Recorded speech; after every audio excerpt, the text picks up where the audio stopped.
Welcome back to the channel, everybody. This is Chi Chi's Comeback Corner, and I am your host, Chi Chi. Welcome back, like I said.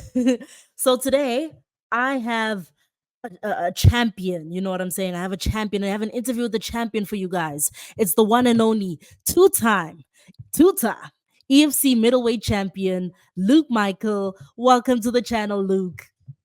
Thank you so much for having me, Chichi. It's an honor to be here. Thank you so much, and thank you for the awesome Yeah. introduction.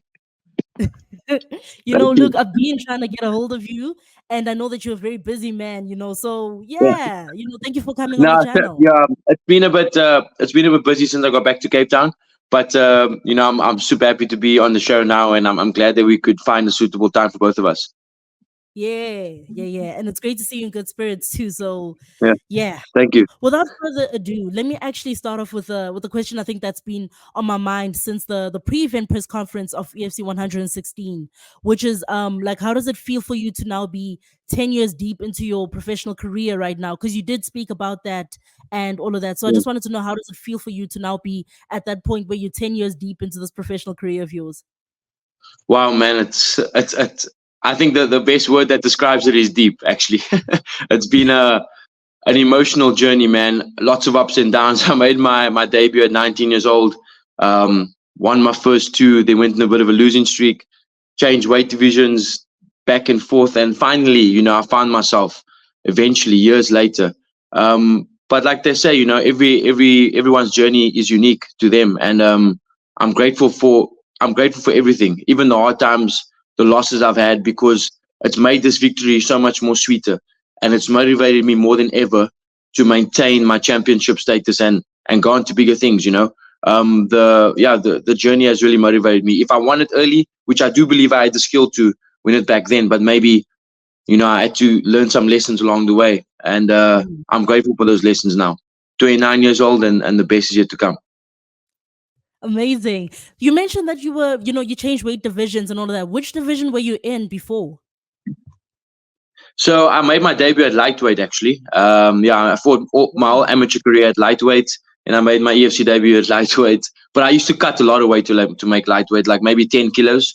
So I was to walk around 80 kilos and then cut to 70, which was crazy. Then I had a welterweight fight as well, but you know, um, I don't think that worked out that well at the time. Like in that phase of my life, I don't think I had the knowledge about training and weight cut back then as well. So I don't think I got big enough for the division back then. And then eventually, like I said, now like 2021, 2020, 2021, I found myself, found my body. I know, and I learned more about my body and how and what works, to get the most out of it, especially for my style of fighting.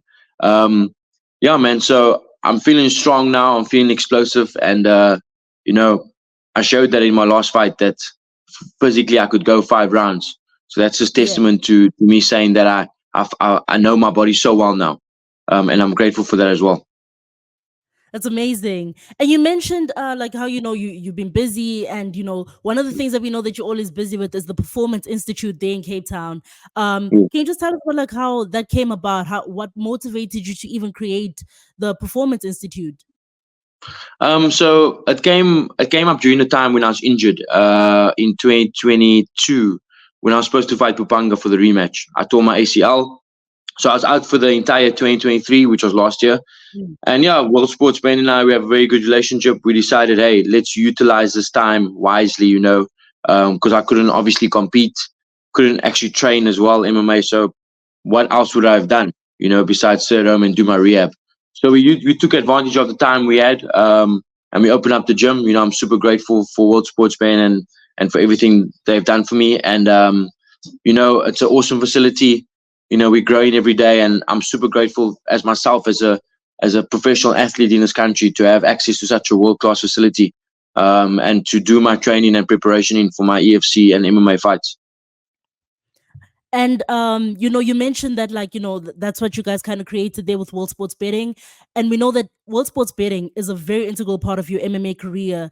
Can you just talk about like what it means for you to have their support, and maybe even just how it even came about that you guys came to get Uh, to collaborate and work with each other?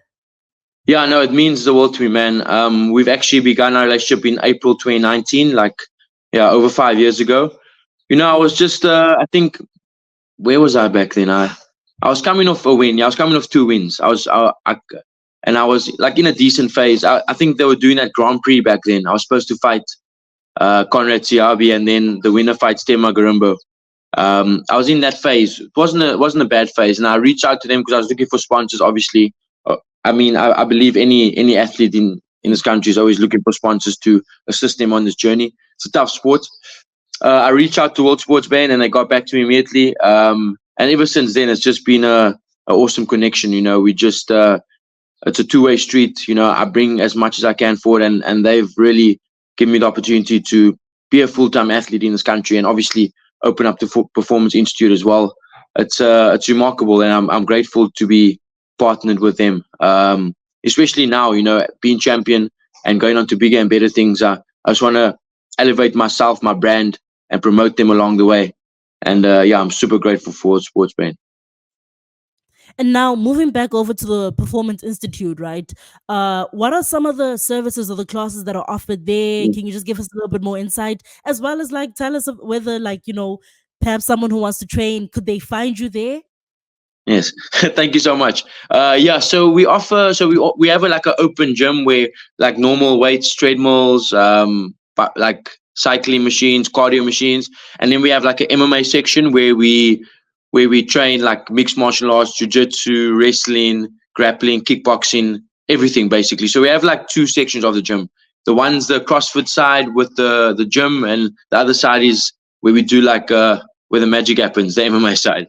And yeah, I'm there every day. So anyone in Cape Town, you want to train in a world class facility, a lot of people come through there because we have a unique setup, because we have the gym, so you don't need your Virgin Active membership anymore. Plus, you can learn a skill in the art of boxing, Muay Thai, Brazilian Jiu Jitsu. So it's an awesome venue, man. Come through and check it out. We also have a coffee shop, and yeah, come have a coffee and check us out in Cape Town.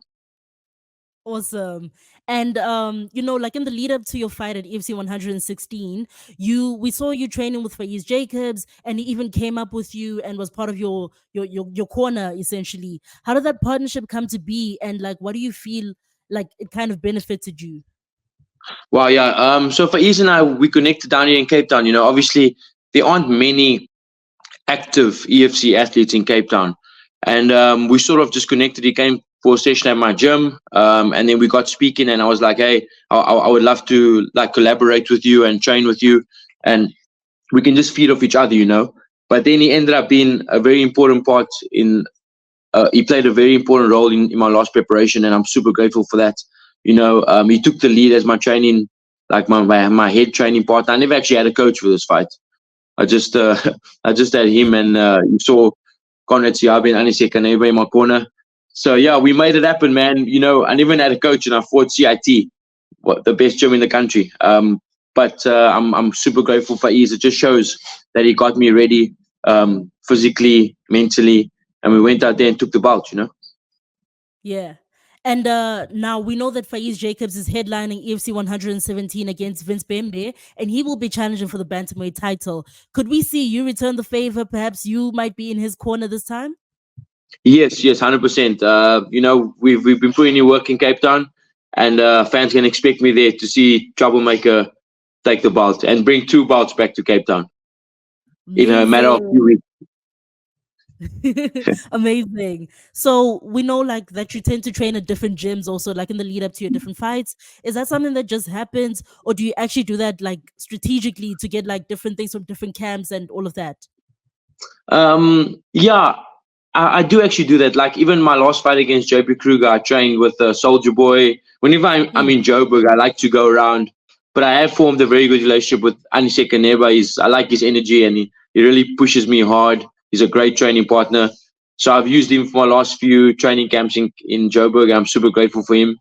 And yeah, the boys, Conrad Siabi at BIA, they've supported me. And yeah, man, obviously in Cape Town, I train Performance Institute and with Faiz. And then when I'm in Joburg, it's going to be Anisette and, yeah, potentially Soldier Boy again. I've done some grappling there before. So I'd like to revisit them again as well.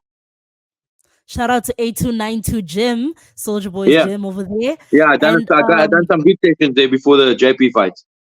Yeah. yeah. So for this fight specifically, we saw Conrad Ziabi in your corner, and you just mentioned him and all of that. And you guys have quite a history in terms of that. You guys were supposed to initially face each other, but then you guys had two cancelled fights. Why was it so important for you to actually have him as part of your corner this time? And like obviously we know that Conrad brings a certain level of energy to each camp that he Yeah. joins and all of that. Well, So I think that's exactly it. It's the energy. But we did actually train 2022 before I got injured. I was doing quite a lot. I done a few weeks at his gym in Pretoria with the guys in BIA. I was cross training between Attila and his gym, so we already established a relationship back then. And he's just yeah, he's been an awesome support. Even when I fought JP, he was there screaming, supporting me. And like you say, it's just that energy which I really feed off, and it's motivating. Every athlete, every fighter needs different things before they fight, and I really enjoy that, and I feed off that. So yeah, he's a legend. Shout out to him for everything he's accomplished by himself, and also the champions he's produced at BIA. definitely, definitely. Now you mentioned that like earlier on, like first of all, you were injured like at the end of 2022, and then the whole of 2023, you were out with this injury, dealing with this injury and rehabbing and all of that. And then you came back in 2024 in that fight against JP Kruger.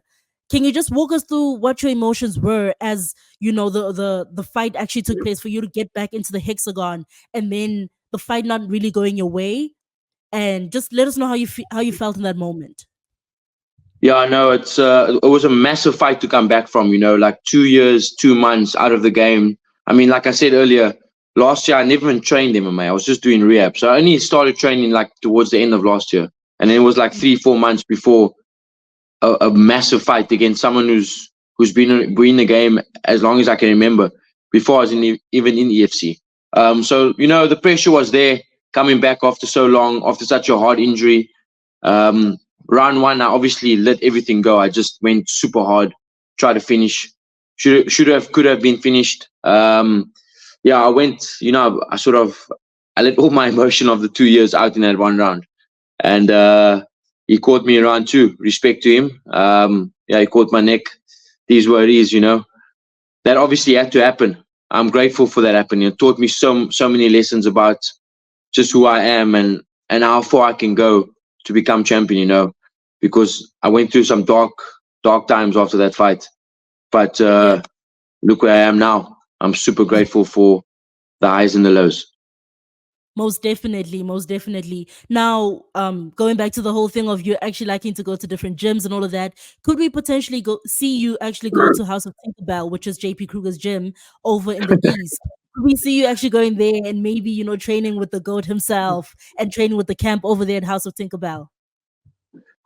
Nah, to be honest, I respect JP Kruger for what he accomplished, and I respect him as a fighter. But I don't see each other training together. I don't see us training together, to be honest. But I wish him all the best, and I wish his guys all the best. Yeah. Okay. And so then right now, obviously at EFC 116, you defeated Yako Duplessis to become the two-time EFC Middleweight Champion. Like, what does it mean for you to actually have held this title two times? I think you're the first person in the EFC Middleweight history to actually hold the title twice. So how does it feel for you? No, it feels absolutely incredible. I think, if I'm not mistaken, Soldier Boy did hold it twice, though. I don't want to go over him. Oh, I think he might have held it twice. He lost it and won it back. But yeah, I'm the first Cape Townian. I'm the first Cape Townian to do it, and it's an amazing feeling. But obviously, I'm going to be honest with myself. Like when I beat Pupanga in 2022, I wasn't really happy with my performance. I know a win's a win. I got the job done. But this feels amazing, and I'm super grateful for it. And I never took much time off after this win. I'm just so fired up. I'm just so motivated to be my best version. Because, like I said on the mic after this last fight, that was nothing. I just showed one part of my game, one aspect of my game, and the best is yet to come.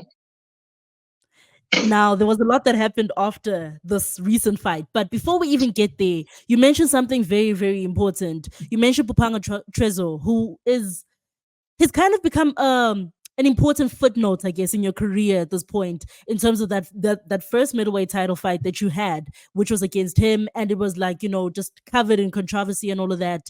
And can you just tell us about like how that moment felt for you, like going up against Pupanga Trezo and getting the win the way that you did, I guess?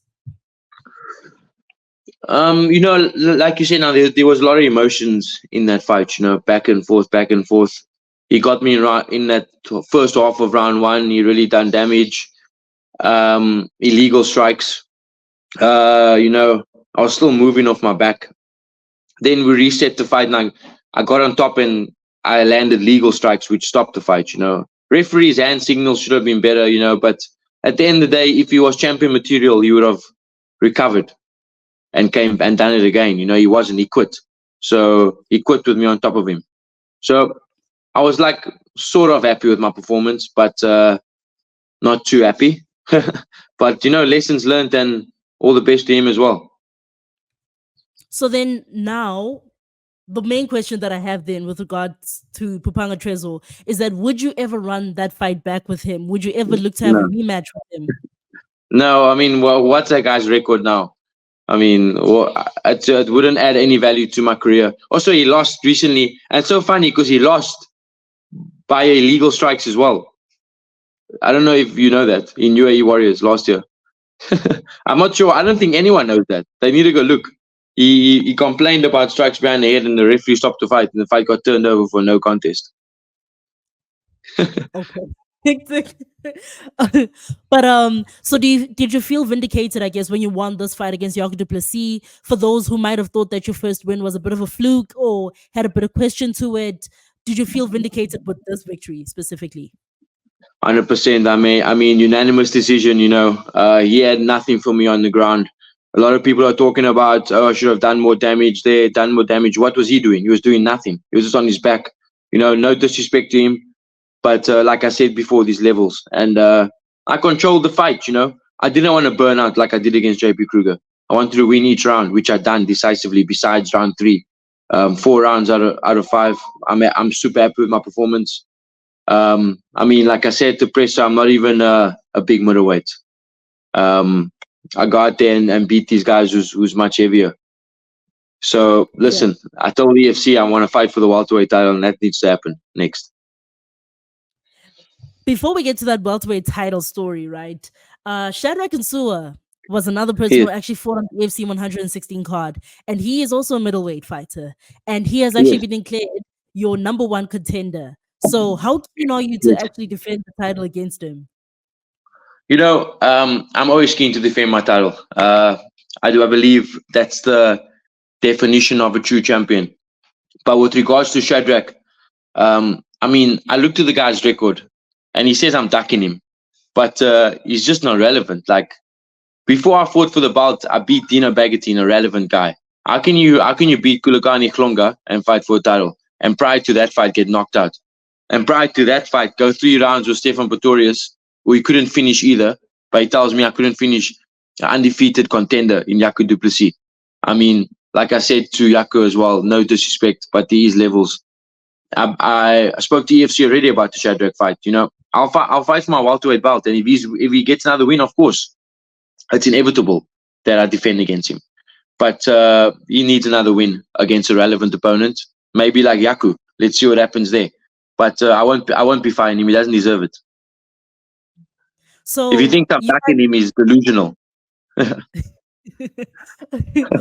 fought Lucas du Plessis' training partner, and I would duck this clown. And also, I want to fight Zakir Badat, who's extremely dangerous. Why would I be ducking Shadrack Nsua? What grappling does he have compared to Badat? Makes no sense. So you actually mentioned that, like, you want that title from Zakir Badat, the welterweight title, and of course, Zakir Badat, it seems like he has someone who's already kind of looking to get that title shot, which is Peace Ngupane. Would you be looking to actually get that fight first, the welterweight title fight first, or would you be keen to actually defend against Shadrack Nsua first? My first, even Graham said at the press conference, and EFC won that I will be fighting for the welterweight title first. also peace. Like where's peace? Where's peace sport? You know, if the champion wants to fight the champion, trust me, EFC is going to give it to the champion versus champion first. So I do believe. Well, yeah, I already spoke to them. Just need to sign the contract against Badat. Nothing against Badat. You know, I'm just here to be my best version. I believe going to welterweight will really bring out the best in me, and I just want to do it. You know, for myself, for my own journey. So then, would that be a fight that you're looking to do before the year ends? Or Yes, definitely before the year ends. December. We're looking at December. Like oh, I said, okay, I've already been back to training, and I'm ready, man. I just want to sign the contract. I'll do it. okay, Respect to cool. Badat, he's a great champion, but I'm coming. I'm coming. Awesome. Yeah. So then, like, beyond the EFC, right? Like right now, you're 10 years deep into your professional career and all of that. But beyond the EFC, what do you envision for yourself in the world of MMA? Yeah, and that's another thing I want to just touch on there. Like you said, 10 years deep. And you know, there's a guy who also mentioned it. I mean, in my opinion, pound for pound, number one in EFC, that's Iga Cabeza. He said about these guys coming up the ranks, they're delusional. You know, they think they can have one or two fights, 3, 4 fights, and fight for titles. They're delusional. And then what happens? They get exposed. I mean, I feel like Yaku got exposed for his lack of wrestling and grappling. Iga keeps exposing guys who come up the ranks and talk about, oh, I want to fight for the belt, I want to fight for the title. This game takes time. You know, you got to be in the game for years before you can call shots. I just thought I'll mention that in there as well. But with regard to the future, I'm not sure. You know, my goal is now to be double champ, and then, like I said, I do want to. If nothing else, if nothing bigger comes up, I want to defend my belts, obviously, against any contender there. But if something bigger and better comes up, I'll be there for sure. Yeah. Okay. And then now, I don't know, because it seems like you're not trying to give Shadrack the time of day anytime soon. So, No way. um, I guess maybe let me just ask you this final closing question, I guess, which is that when it's all said and done, when your MMA career is all said and done, what do you, as Luke Michael, want to be remembered for? The best in the world. You know, we're the best in the world. I really believe my best is yet to come. Um, you know, look at the other South African, Dricus du Plessis. He's opened the doors for us. He showed the world that we can do it. You know, and I won't stop till I'm in the UFC. Like if it takes me another 10 years, I'll do it. So basically, I will be remembered for one of the best, if not the best ever. Amazing. Thank you so much, Luke, for coming on the show. Can you just Thank give you. us like your social media where people can find you and follow your journey and see what you're up to? So you can follow me, Luke Michael MMA on Instagram, and yeah, Luke Michael MMA on Twitter. Yeah, thanks for the follow. We'll appreciate it. Definitely. I'm going to link that down below, guys. But this has been Luke Michael, the 2-time EFC Let's go. Middleweight Champion. I'm pumped now. I feel like going now. Let's go. Thank you so much. Thank you I appreciate it. so much. Bye. Thank you. Chat soon. Bye.